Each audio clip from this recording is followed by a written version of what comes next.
நீலகிரி மாவட்டம் கூடலூர் சுற்றுவட்டார பகுதிகளில் வெளுத்து வாங்கிய கனமழை. 1 மணி நேரத்துக்கு மேலாக பெய்த மழையால் குளிர்ச்சியான சூழல்.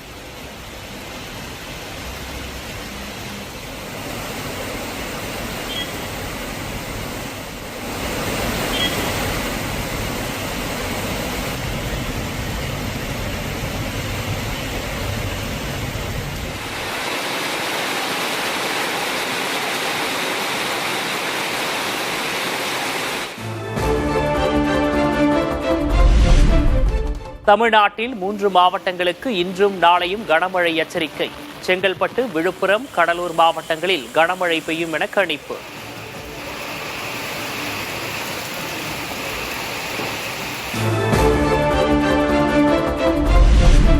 சென்னையின் ஒரு சில இடங்களில் இன்றும் நாளையும் மழை பெய்யும். வானம் ஓரளவு மேகமூட்டத்துடன் காணப்படும் என வானிலை மையம் அறிவிப்பு.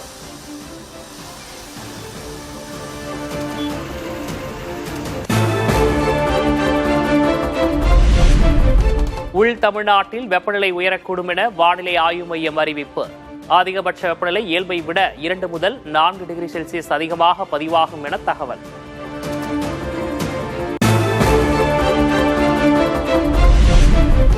தமிழகத்தில் 10 இடங்களில் சுட்டெரித்த கடும் வெப்பம். திருச்சியில் 3வது நாளாக அதிகபட்சமாக 104 டிகிரி ஃபாரன்ஹீட் வெப்பநிலை பதிவு.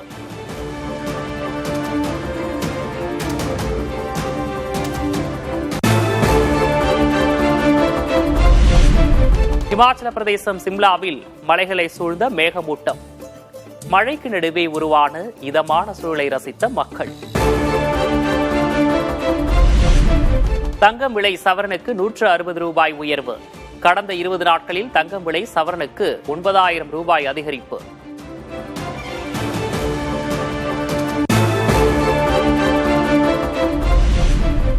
வெள்ளி விலையில் இன்று மாற்றமில்லை. சென்னையில் 1 கிராம் வெள்ளி 255 ரூபாய்க்கு விற்பனை.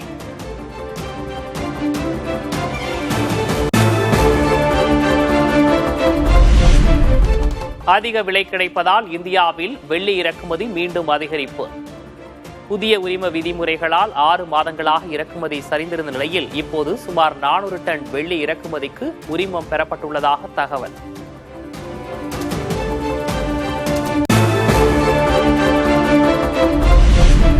சென்னையில் பருவமழை முன்னெச்சரிக்கைக்காக 10 கோடி ரூபாய் ஒதுக்கீடு செய்து உத்தரவு. முன்னெச்சரிக்கை ஏற்பாடுகளில் 1000 பேரை ஈடுபடுத்தவும் ஆணையர் சமீரன் ஆணை.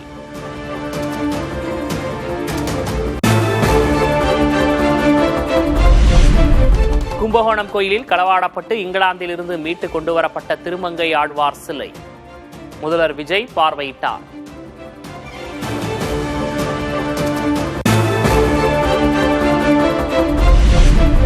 அரசு பெண் பணியாளர்கள் 3வது குழந்தை பெறும்போது 365 நாட்கள் மகப்பேறு விடுப்பாக வழங்கப்படும். சட்டமன்றத்தில் அமைச்சர் சரத்குமார் அறிவிப்பு.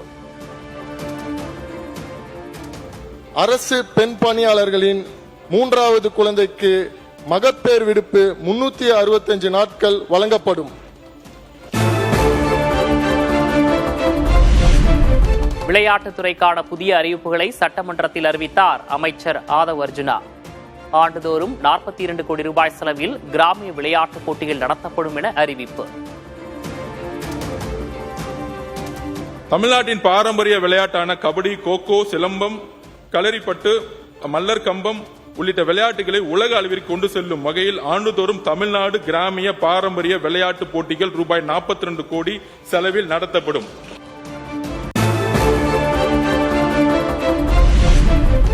பொதுப்பணித்துறைக்கான அறிவிப்புகளை சட்டமன்றத்தில் வெளியிட்டார் அமைச்சர் ஆதவ் அர்ஜுனா. சென்னை, மாமல்லபுரம், புதுச்சேரி இடையே கடல்வழி பயணிகள் படகு போக்குவரத்து சேவை தொடங்க நடவடிக்கை எடுக்கப்படும் என அறிவிப்பு. சென்னை, மாமல்லபுரம், புதுச்சேரி இடையே கடல்வழி பயணிகள் படகு போக்குவரத்து சேவையை தொடங்க நடவடிக்கை எடுக்கப்படும். சென்னையின் கலங்கரை விளக்கம் முதல் அடையாறு திருவிக பாலம் வரை உயர்மட்ட சாலை அமைக்கப்படும். வடசென்னையின் பெருகி வரும் போக்குவரத்து தேவைகளை கருத்தில் கொண்டு வியாசார்பாடியில் உள்ள ரயில்வே மேம்பாலம் நீட்டிக்கப்படும். கர்நாடகாவில் 3 தமிழர்கள் சுட்டுக் கொல்லப்பட்ட விவகாரத்தில் எதிர்க்கட்சிகள் கவன ஈர்ப்பு தீர்மானம். சிபிஐ விசாரணை நடத்த தமிழக அரசு அழுத்தம் கொடுக்கவும் கோரிக்கை.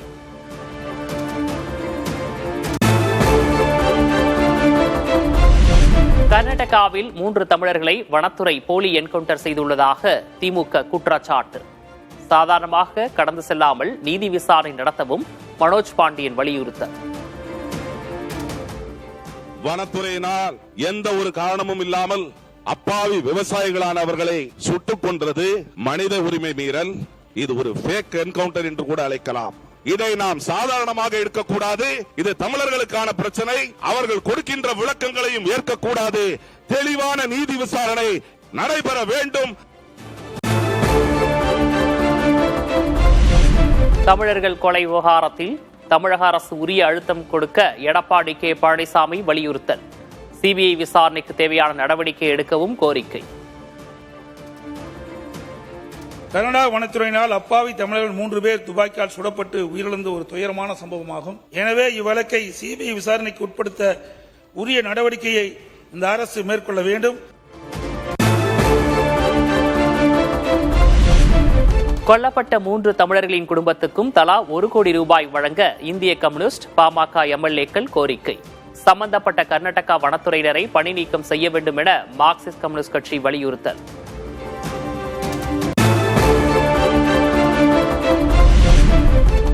தமிழர்கள் கொலையில் கர்நாடகா அரசின் அவசரம் சந்தேகமளிப்பதாக பாஜக எம்எல்ஏ போஜராஜன் உரை. மனித உயிர்களுக்கு மதிப்பில்லையா? தமிழர்கள் என்றால் இலக்காரமா என காங்கிரஸ் எம்எல்ஏ தாரகை கத்பட் கேள்வி.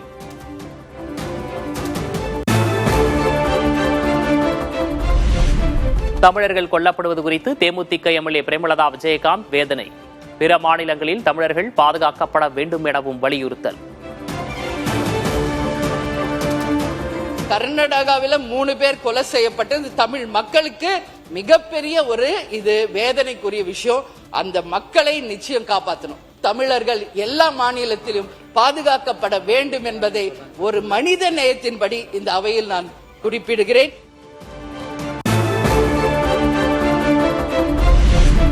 கர்நாடகாவில் 3 தமிழர்கள் சுட்டுக் கொல்லப்பட்ட விவகாரத்தில் முதல்வர் விஜய் கடும் கண்டனத்தை பதிவு செய்துள்ளார். எதிர்க்கட்சிகள் கொண்டு வந்த தீர்மானத்தில் அமைச்சர் நிர்மல்குமார் பதில். மாண்புமிகு தமிழக முதலமைச்சர் அவர்கள் உயிரிழந்த குடும்பத்தினருக்கு தனது ஆழ்ந்த இரங்கலை தெரிவித்து இச்சம்பவத்திற்கு கடும் கண்டனத்தை தெரிவித்ததுடன் இதுபோன்று இனி ஒரு சம்பவம் நடக்காமல் இருக்க கர்நாடக அரசு உரிய நடவடிக்கை மேற்கொள்ள வேண்டும் என்று வலியுறுத்தியுள்ளார். சட்டமன்றத்தில் அமைச்சர் நிர்மல்குமாரின் சர்ச்சைக்குரிய பேச்சுக்கு திமுகவினர் எதிர்ப்பு. தேவையில்லாதவற்றை பேசக்கூடாது என அறிவுறுத்தி அவை குறிப்பிலிருந்து நீக்கிய சபாநாயகர் ஜேசிடி பிரபாகர். கவன ஈர்ப்பு தீர்மானத்தை ஒட்டி மட்டும் கூறிய வார்த்தைகள் அவை குறிப்பில் இருக்கும். கவன ஈர்ப்பு தீர்மானத்திற்கு அப்பாற்பட்டு பேச அனைத்தும் அவை குறிப்பில் நீக்கப்படுகிறது.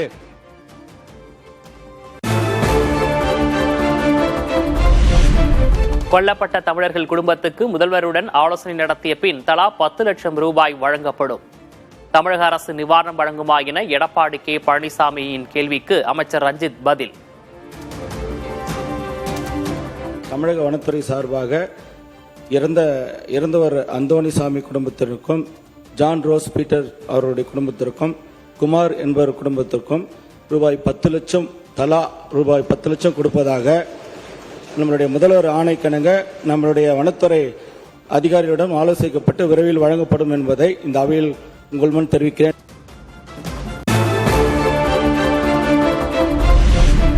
துப்பாக்கிச் சூட்டில் தமிழர்கள் 3 பேர் உயிரிழந்தது தொடர்பாக கர்நாடகா சட்டமன்றத்தில் கடும் விவாதம். தற்காப்புக்காகவே துப்பாக்கிச்சூடு நடத்தப்பட்டதாகவும் உள்நோக்கம் எதுவும் இல்லை எனவும் அறிக்கை தாக்கல்.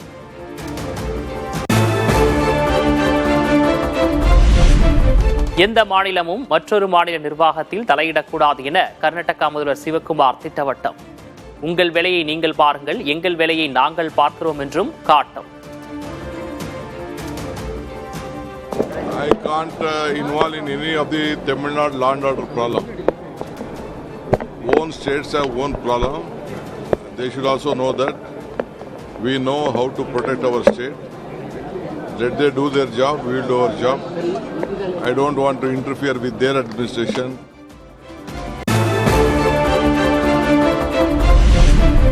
கடலூர் ஹைட்ரோ கார்பன் திட்டத்துக்கு எதிராக கவன ஈர்ப்பு தீர்மானம் கொண்டு வந்த எதிர்க்கட்சிகள் கடல் வளம், மீனவர்கள் வாழ்வாதாரம் பாதிக்கப்படும் திட்டத்துக்கு அரசு அனுமதி வழங்கக்கூடாது என வலியுறுத்தல். தரைத்தளத்திலிருந்து கடலில் 10 கிலோமீட்டர் தூரத்திற்கு குழாய் போடுகிற காரணத்தினால் பாண்டிச்சேரியிலிருந்து கன்னியாகுமரி வரை இருக்கிற கடல் வளம் முற்றிலுமாக பாதிக்கப்படும். மிகப்பெரிய அளவில் அது நம்பி இருக்கிற மீனவர்களுடைய வாழ்வியலில் மிகப்பெரிய பாதிப்புகளை உருவாக்கும். புதிதாக 4 கிணறுகளை தோண்டுவதன் மூலமாக நிலத்தடி நீர் உட்போகும், விவசாய விளைநிலங்கள் பாதிக்கப்படும், மீனவருடைய வாழ்வாதாரங்கள் பேரழிவுக்கு உள்ளாகும். அந்த வகையில இந்த திட்டத்தை இந்த அரசு உறுதியாக நிராகரிக்க வேண்டும்.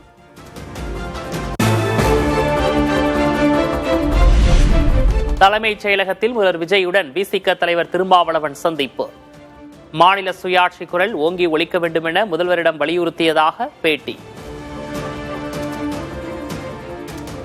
மாநில சுயாட்சியை தமிழ்நாடு அரசு, தவேக அரசு வலுவாக முன்னெடுக்க வேண்டும். மாநில சுயாட்சிக்கான குரலை ஓங்கி ஒலிக்க வேண்டும் என்பதையும் முதலமைச்சர் அவர்களின் கவனத்திற்கு கொண்டு சென்றோம்.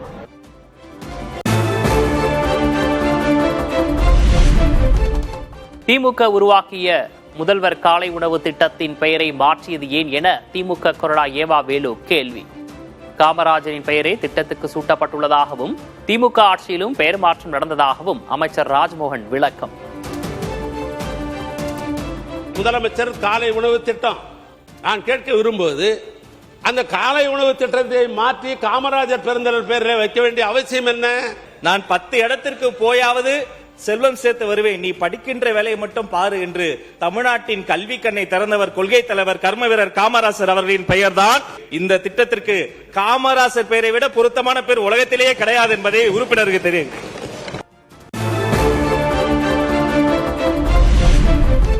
தமிழ்நாட்டின் அனைத்து முதல்வர்களும் இருந்த அறையை எதற்காக முதல்வர் விஜய் மாற்ற வேண்டும் என முன்னாள் அமைச்சர் ஏவா வேலு கேள்வி. முதல்வர் அறையை மாற்றுவதற்காக வெளியிடப்பட்ட டெண்டரில் கோளாறு என செய்தி வெளியாகியுள்ளதாகவும் பேச்சு.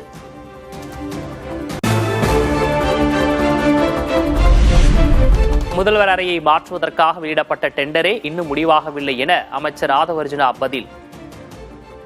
பொதுப்பணித்துறை, நெடுஞ்சாலைத்துறை தொடர்பாக வெள்ளை அறிக்கை வெளியிடப் போவதாகவும் அறிவிப்பு. பத்திரிகை செய்திகள் தவறானது, அதுக்கான விளக்கத்தை நான் பதில் கொடுக்கிறேன். டெண்டரே இன்னும் முடியல. எங்களுடைய முதலமைச்சர் சொன்னது உண்மை. இன்றைக்கு கூடிய சீக்கிரத்தில் வெள்ளை அறிக்கை வெளியிட போறோம். நெடுஞ்சாலை துறையிலையும் பொதுப்பணித்துறையிலையும்.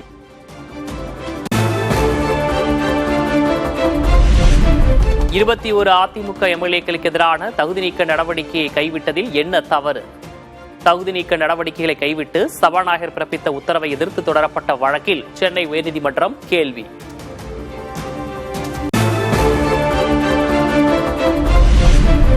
அரசு நிகழ்ச்சிகளில் தமிழ்தாய் வாழ்த்து பாடலை முதலில் பாடலாம் என சென்னை உயர்நீதிமன்றம் கருத்து. மாநில பாடலை இறுதியில்தான் பாட வேண்டும் என விதியில் கூறப்படவில்லை எனவும் மத்திய அரசு விளக்கம்.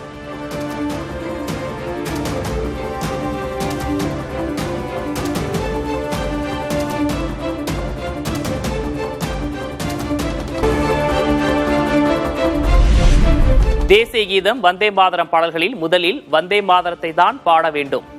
தமிழ்தாய் வாழ்த்தை முதலில் பாட உத்தரவிடக் கோரிய வழக்கில் உயர்நீதிமன்றம் கருத்து.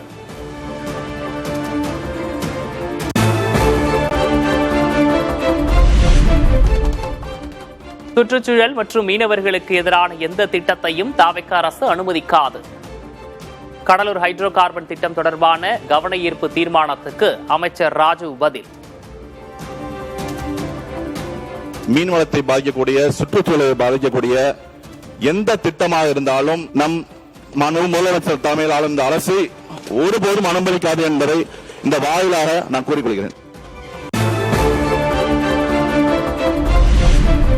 நீட் விவகாரத்தில் காங்கிரஸ், பாஜக உறுப்பினரிடையே காரசார விவாதம்.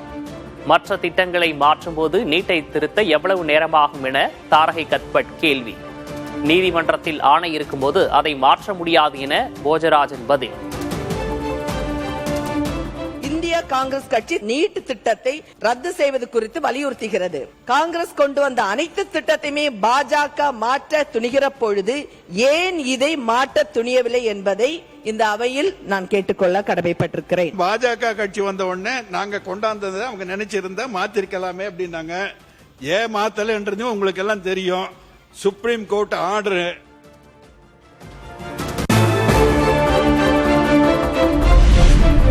நீட் விவகாரத்தில் காங்கிரசும் பாஜகவும் அரசியல் செய்வதாக சி.வி. சண்முகம் குற்றச்சாட்டு. நாடாளுமன்றத்தில் சட்டம் இயற்றி நீட் தேர்வை ரத்து செய்ய முடியாதா என்றும் கேள்வி. இங்கே காங்கிரஸ் பாரதிய ஜனதா சொல்லும் போது நீட்டை நாங்கள் காங்கிரஸ் கொண்டு வந்தோம், பாரதிய ஜனதா சொல்றாங்க நாங்க ஏன் அதை தொடர்ந்து நடத்துறோம்னா உச்சநீதிமன்ற தீர்ப்பின் அடிப்படையில் நடத்துறதா சொல்றாங்க. காங்கிரஸும் சரி பாரதிய ஜனதாவும் சரி வேறு வேறு ஆள் தானே சரி, அவங்க உடம்புல வருது ஒரே ஜீன் தான். ஆனா உச்சநீதிமன்ற தீர்ப்பை நாடாளுமன்றத்தில் சட்டம் திருத்தம் கொண்டு வந்து அதை நீக்குவதற்கு நாடாளுமன்றத்துக்கு அதிகாரம் இல்லையா? இருக்கிறதா இல்லையா?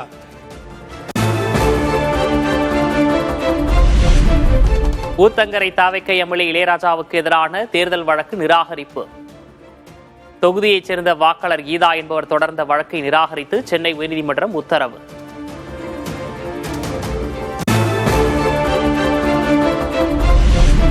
பத்து கோஆப்டெக்ஸ் விற்பனையங்களை மூடும் முடிவை கைவிட வேண்டும் என தமிழ்நாடு அரசுக்கு பாமக தலைவர் டாக்டர் அன்புமணி ராமதாஸ் வலியுறுத்தல். புதிய விற்பனையகங்கள் திறக்கப்படும் என தேர்தல் வாக்குறுதி அளித்த தவிக நெசவாளர்களை ஏமாற்றக்கூடாது என்றும் கருத்து.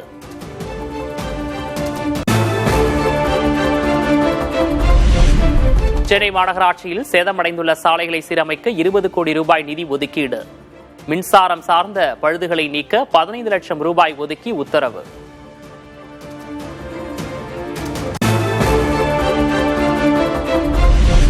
சென்னையிலிருந்து 75 கிலோமீட்டருக்குட்பட்ட தொலைவில் அமைந்துள்ள கனகம்பாசத்திரத்தில் தொழில் பூங்கா தொடங்கும் ஆந்திர பிரதேச அரசு. ஒரு ஏக்கர் நிலத்தை 15 லட்சம் ரூபாய்க்கு தருவதாக கூறி தமிழ்நாடு தொழில் நிறுவனங்கள் அழைக்கப்படுவதாக தகவல்.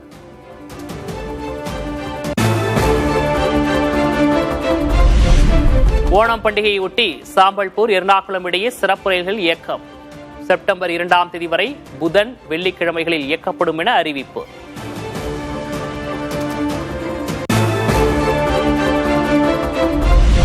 நாடு முழுவதும் எம்பி எம்எல்ஏக்கள் மீது 4192 வழக்குகள் நிலுவையில் இருப்பதாக உச்சநீதிமன்றத்தில் தகவல்.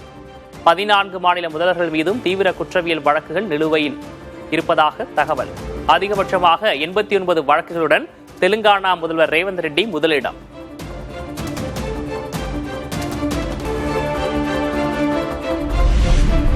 டெல்லியில் போராட்டம் நடத்திய மாணவர்களை காவல்துறை மிக கடுமையாக தாக்கியதாக கூறப்படும் புகார்.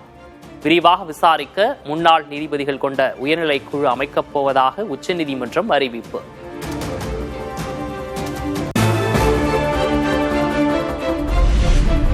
சாதிவாரி கணக்கெடுப்புக்கான படிவத்தில் இதர பிற்படுத்தப்பட்ட வகுப்புகளுக்கான தனிப்பிரிவு திட்டமிட்டு தவிர்ப்பு. மத்திய அரசு மீது காங்கிரஸ் ஓபிசி பிரிவு தலைவர் அனில் ஜெய்ஹிந்த் குற்றச்சாட்டு.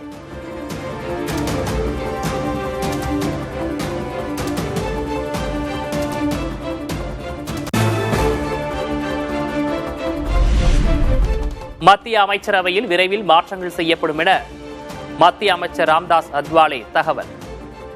தேசிய ஜனநாயக கூட்டணியில் இணைய சரத்பவார் தலைமையிலான தேசியவாத காங்கிரஸ் கட்சிக்கு அழைப்பு.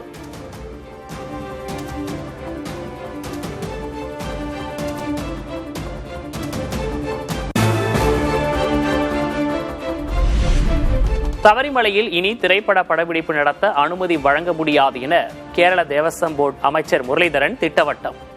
மோகன்லாலின் அதிமனோகரம் படப்பிடிப்புக்கு அனுமதி வழங்கப்பட்டது சர்ச்சையான நிலையில் முடிவு.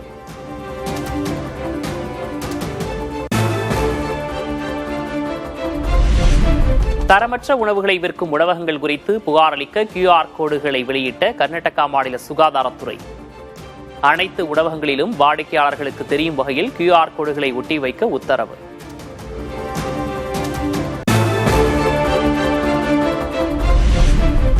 ஈரானின் ஹோர்முஸ் நீரிணையை தங்களது நாட்டின் ஒரு பகுதியாக அறிவித்தது அமெரிக்கா.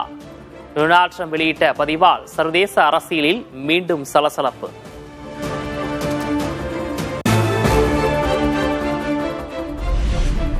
இலங்கைக்கு எதிரான முதலாவது டெஸ்ட் போட்டியில் வலுவான நிலையில் இந்திய அணி. 4ஆம் நாள் ஆட்ட நேர முடிவில் 4 விக்கெட்டுகளை இழந்து இலங்கை அணி திணறல்.